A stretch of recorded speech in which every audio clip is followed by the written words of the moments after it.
রয়েস একাডেমিতে সবাইকে স্বাগত। আজকে ক্লাস 10-এর জীবনবিজ্ঞানে বংশগতি এবং কয়েকটি সাধারণ জিনগত রোগে চ্যাপ্টারে আমরা দ্বিসংকর জনন সম্পর্কে আলোচনা করব। দ্বিসংকর জনন হল দুই জোড়া বিপরীতধর্মী চারিত্রিক বৈশিষ্ট্য সম্পন্ন জীবের মধ্যে সংকরায়ন। মেন্ডেল এই পরীক্ষার জন্য মটর গাছের দুই জোড়া বিপরীতধর্মী বৈশিষ্ট্য নিয়েছিলেন। হলুদ বীজপত্র এবং গোল বীজ যুক্ত গাছের সঙ্গে উনি সবুজ বীজপত্র এবং কুঞ্চিত বীজযুক্ত গাছের সংকরায়ন করেন। 7 জোড়া বিপরীতধর্মী চারিত্রিক বৈশিষ্ট্যের মধ্যে বীজের আকার গোলাকার প্রকট বৈশিষ্ট্য এবং কুঞ্চিত প্রচ্ছন্ন বৈশিষ্ট্য, বীজের বর্ণ হলুদ প্রকট বৈশিষ্ট্য, সবুজ প্রচ্ছন্ন বৈশিষ্ট্য, ফুলের বর্ণ বেগুনি প্রকট বৈশিষ্ট্য এবং সাদা প্রচ্ছন্ন বৈশিষ্ট্য। একই রকমভাবে ফুলের অবস্থান কাক্ষিক প্রকট বৈশিষ্ট্য এবং শীর্ষস্থ বা এপিক্যাল হল প্রচ্ছন্ন বৈশিষ্ট্য।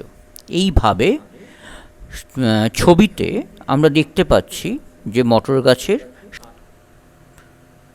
7 জোড়া বিপরীতধর্মী চারিত্রিক বৈশিষ্ট্য। এই 7 জোড়া চারিত্রিক বৈশিষ্ট্যের মধ্যে মেন্ডেল দ্বিসংকর জনন পরীক্ষা করবার জন্য হলুদ বীজপত্র গোল বীজ এবং সবুজ বীজপত্র কুঞ্চিত বীজযুক্ত মটর গাছের সংকরায়ন করেন এবং তার ফলে দেখা যায় প্রথম অপত্য বংশে সমস্ত মটর গাছ হলুদ এবং গোলাকার বীজযুক্ত হয়। ক্যাপিটাল ওয়াই ক্যাপিটাল আর অর্থাৎ হলুদ গোল এবং স্মল ওয়াই এবং স্মল আর সবুজ কুঞ্চিত। এই বৈশিষ্ট্যযুক্ত গাছগুলো থেকে প্রথম গাছ থেকে ক্যাপিটাল ওয়াই ক্যাপিটাল আর এবং পরের গাছ থেকে স্মল আর আমরা ছবিতে দেখতে পাচ্ছি গ্যামেট উৎপন্ন হয় এবং এই গ্যামেট দুটোর মিলনে প্রথম অপত্য বংশ অর্থাৎ F1 জনুতে সমস্ত মটর গাছ capital Y capital R small R অর্থাৎ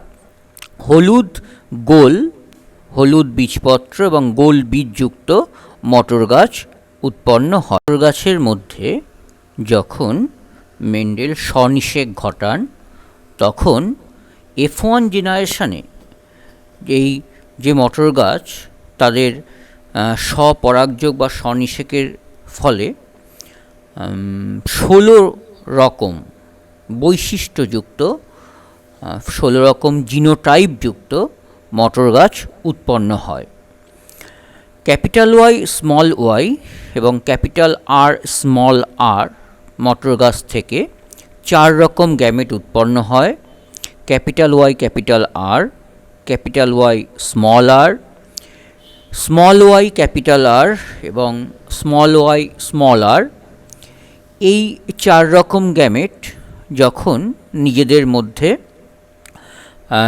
সব রকমভাবে সমন্বয় ঘটায় তখন দেখা যায় যে F2 জনুতে যে গাছগুলো উৎপন্ন হয় তাদের 4 রকম বাহ্যিক বৈশিষ্ট্য দেখা যায়, যেমন হলুদ বীজপত্র গোল বীজ, হলুদ বীজপত্র কুঞ্চিত বীজ, সবুজ বীজপত্র গোল বীজ এবং সবুজ বীজপত্র কুঞ্চিত বীজ, যাদের অনুপাত 9:3:3:1 এবং এই 4 রকম ফিনোটাইপযুক্ত গাছের জিনোটাইপ অনুপাত যখন নেওয়া হয় তখন দেখা যায় যে জিনোটাইপ অনুপাত capital Y capital Y capital R 1, capital Y capital R small R 2।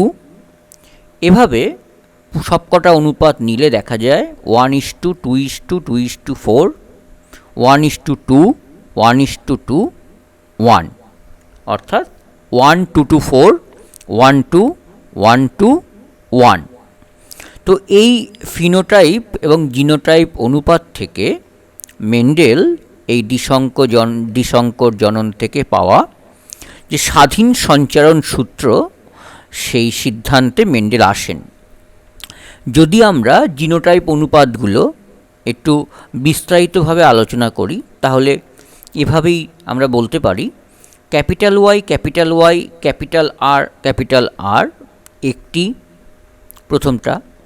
Capital Y capital R small R দুটি, capital Y small Y capital R দুটি, capital Y small Y capital R small R চারটি।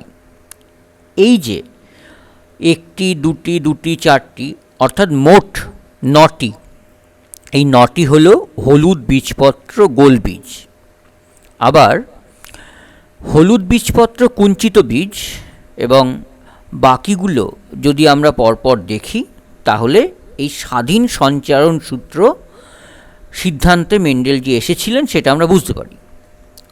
স্বাধীন সঞ্চারণ সূত্রে বলা হচ্ছে 2 বা ততোধিক জোড়া বিপরীতধর্মী বৈশিষ্ট্য জনিত্রী থেকে অপত্রে একত্রিত হলেও তারা কখনো মিশ্রিত হয় না, উপরন্তু গ্যামেট তৈরির সময় প্রতি জোড়া উপাদান বা ফ্যাক্টর, মেন্ডেল ফ্যাক্টর বলেছিলেন, পরস্পর থেকে পৃথক হয় এবং যে কোনো বিপরীতধর্মী বৈশিষ্ট্যের সাথে সম্ভাব্য সকল রকম সমন্বয়ে সঞ্চারিত হয়, যেটা মেন্ডেলের স্বাধীন সঞ্চারণ সূত্র এবং দ্বিসংকর জনন থেকে এই সূত্রে মেন্ডেল সিদ্ধান্তে আসেন।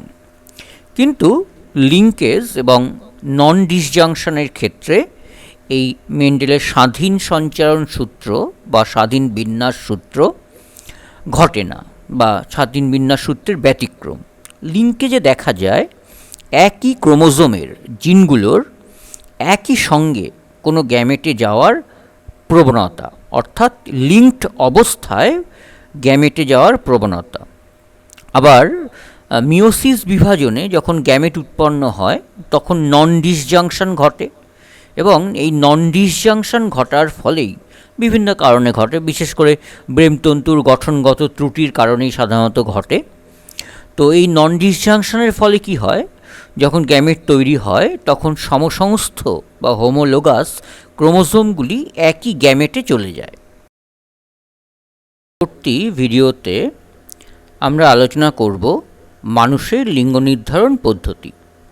তো তোমরা প্রত্যেকে আমাদের এই চ্যানেলটা সাবস্ক্রাইব করবে এবং তার ফলে পরবর্তী ভিডিওর নোটিফিকেশান তোমাদের কাছে চলে আসবে।